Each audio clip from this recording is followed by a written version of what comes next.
I'm gonna be a little bit more technical in this video than the other one because a lot of people told me that I was too general on that explanation.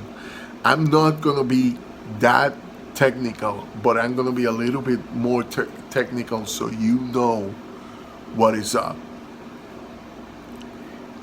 In 3, 2, 1, hit it. This is PERSPECTIVLOG X, and I am your host, E.A. Crespo. PERSPECTIVLOG X, Lakers-fandom.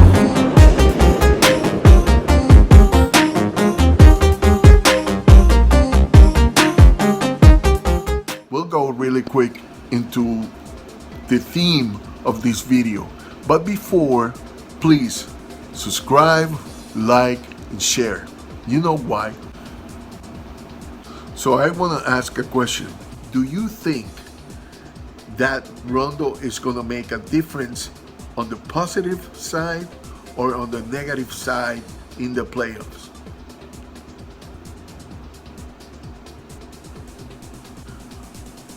One of the Frank Vogel schemes for offense is the horns or the hammer play.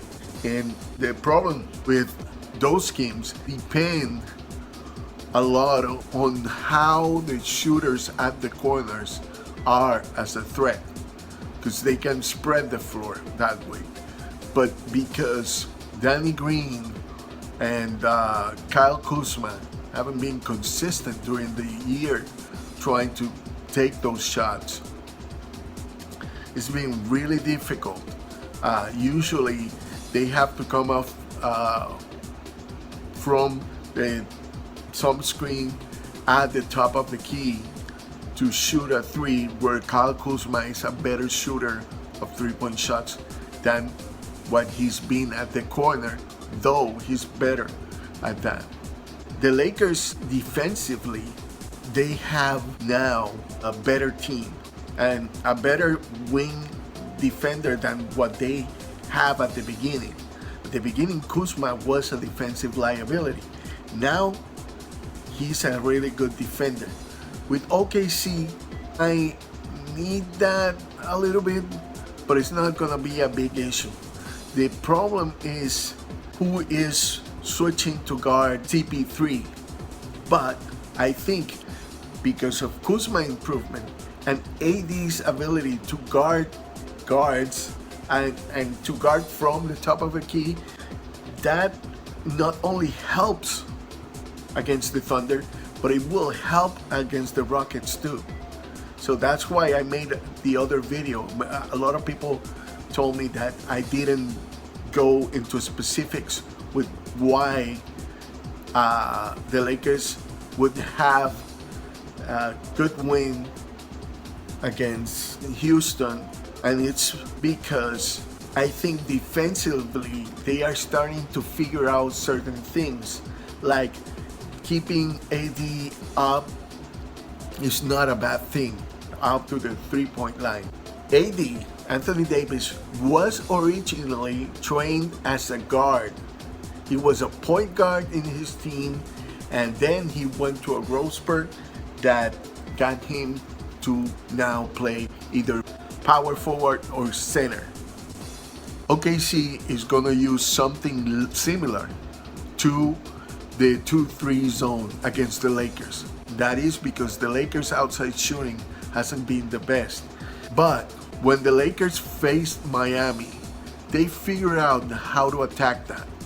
The best way to attack that is from the free throw line, having a player that can catch and shoot from the free throw line, which in the case of the Lakers, the best one is Anthony Davis, because it's gotta be a big man. Because if you have a small player doing it, they have to cut from outside, and probably the defense is gonna follow and just will collapse in that area. And smaller player, when the defense collapse, their best option is to pass the ball. So unless it's Rondo who's doing that, it's gonna be difficult for players to really work that out. Rondo's best attribute is to dissect a defensive scheme. When he plays a team over and over and if he concentrates in a team, he's gonna be able to dissect their defense. And that's what makes playoff Rondo.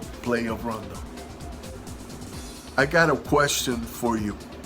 Do you think, like me, that both of these series are easy as I say? Or do you think that one of these teams pose a real threat to the Lakers? And if you care to explain why, that would be awesome, right? So that's the question. If any of these teams pose a real threat, answer on the comments. Go Lakers!